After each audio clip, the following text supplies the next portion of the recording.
Regresamos a argumentos y bueno, vamos a establecer nuevamente contacto con nuestro invitado José González, que se encuentra desde Carolina del Norte, y con él vamos a retomar la pregunta que habíamos dejado antes de irnos a la pausa, y es sobre la dependencia de Venezuela de las decisiones del gobierno de Estados Unidos respecto al alivio de sanciones. Entre tanto, Venezuela no tenga esa permisología de Estados Unidos, o un país, bueno, bajo una política de sanciones, ha debido vender su petróleo a otros mercados, pues tengo entendido que al mercado de China, por ejemplo, entre otros. Sin embargo, pues que tanto dependemos de estas decisiones de Estados Unidos para poder comercializar nuestro crudo, y también tomando en cuenta la importancia que entonces tiene Chevron en nuestro país.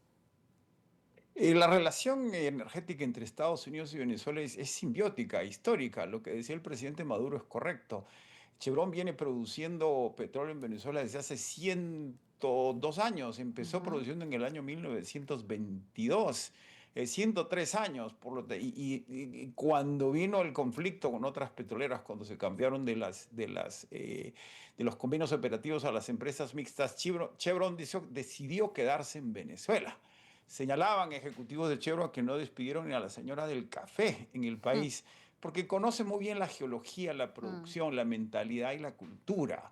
Por otro lado, la oferta petrolera de Venezuela es estratégica para Occidente. En el mundo vamos a consumir más petróleo antes de consumir menos petróleo. Hoy día mm. consumimos 102 millones de barriles al día, más o menos. Según la OPEC, en las próximas décadas vamos a llegar a consumir 124 millones de barriles. Hay un debate con la Agencia Internacional de Energía. Hay quienes dicen que son 110, hay quienes dicen que son 130. Pero en ese incremento de la demanda no hay ofertas de petróleo convencional. Todo el petróleo de los Estados Unidos es petróleo de esquisto, de fracking. Sí. Producimos 13 millones de barriles, consumimos 20.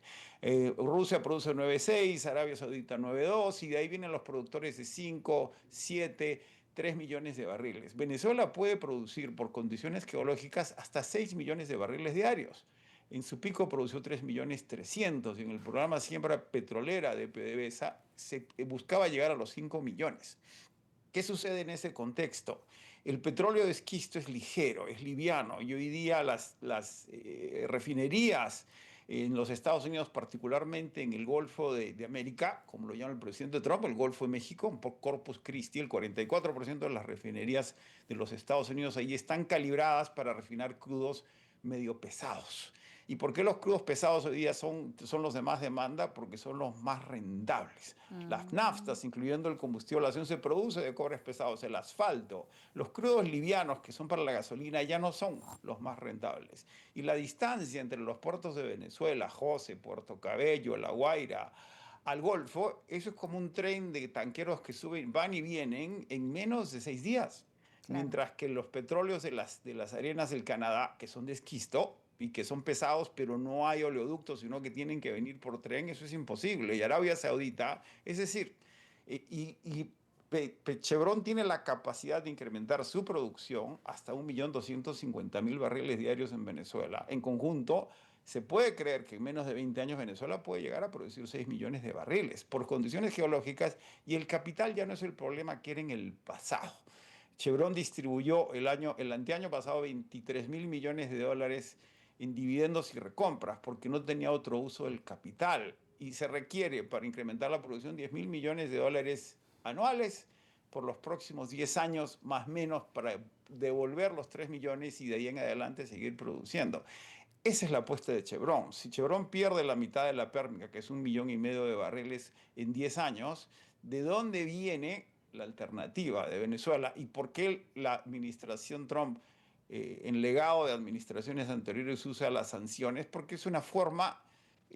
Los Estados Unidos empezó sancionando al gobierno de Chile en la enmienda Kennedy para no venderle armamento durante el gobierno de Pinochet, y las sanciones se convirtieron en un instrumento político que parece un Frankenstein fuera de control. Y las políticas de la administración Trump en cuanto a las tarifas tienden a subrayar la presión que además se ejerce a través del poder del dólar como moneda de reserva global. La clave, sin embargo, es que la relación entre Caracas y Washington, aparentemente por necesidades energéticas, hoy día geopolíticamente las claves son asegurar las rutas de comercio por el tema de las tarifas, asegurar las fuentes de energía y los minerales críticos, que esa es otra tensión que viene particularmente con lo que ha sucedido con las tierras raras y las tarifas en China. En el tema energético, Venezuela es imprescindible.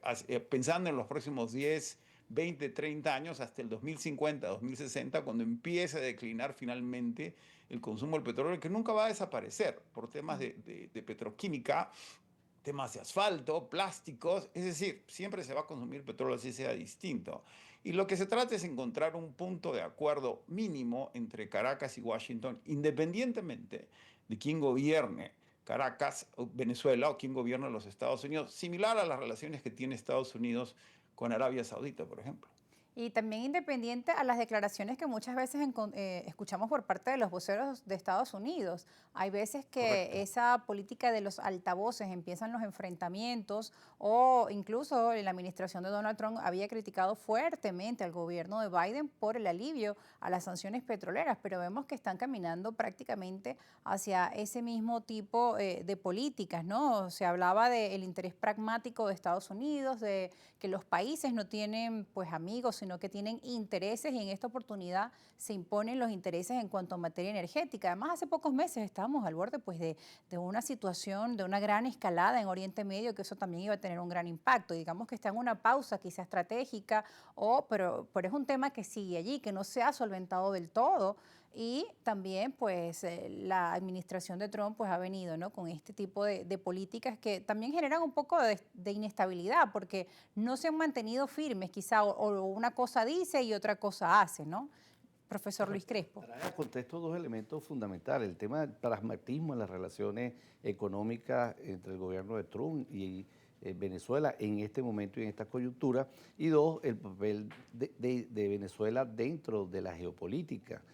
Son dos variables fundamentales para proyectar y construir los escenarios sobre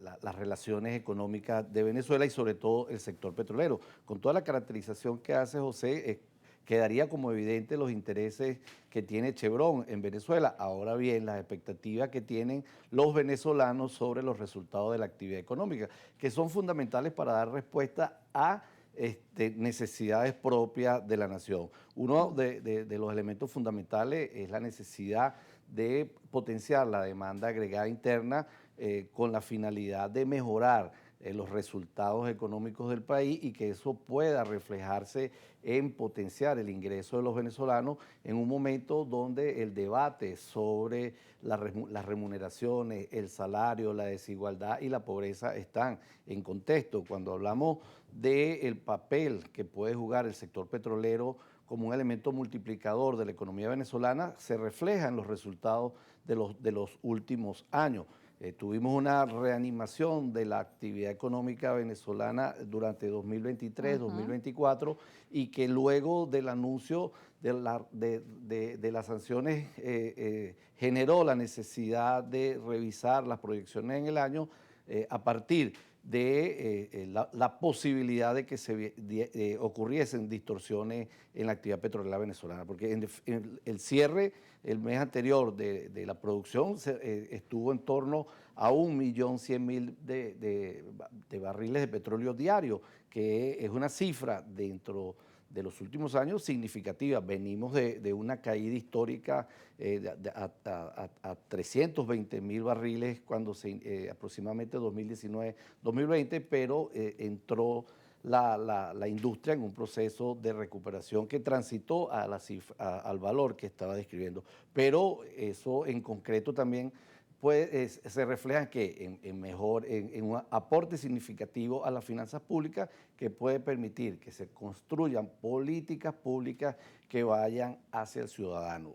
En el país hay algunas tareas pendientes, como es la necesidad de recuperar el poder de compra, que pueda potenciar el consumo interno, que pueda potenciar la demanda interna y colocar a la economía venezolana, a la familia venezolana y a los trabajadores venezolanos en un contexto distinto, porque es real y son variables que hemos estado haciendo seguimiento durante los últimos años temas muy concretos como la desigualdad y la pobreza en Venezuela, sobre todo el aspecto multidimensional y que está asociado, bueno, a la debilidad de los ingresos de las familias venezolanas, que es importante que esas tareas, los planificadores de las políticas públicas se aboquen con una estrategia efectiva a su reconstrucción y a su reanimación. Entonces, cuando debatimos todas estas grandes variables, todo este sector y sobre todo la importancia del principal sector, que es el sector petrolero, aspiramos que tenga un efecto multiplicador hacia el resto de las actividades. Vemos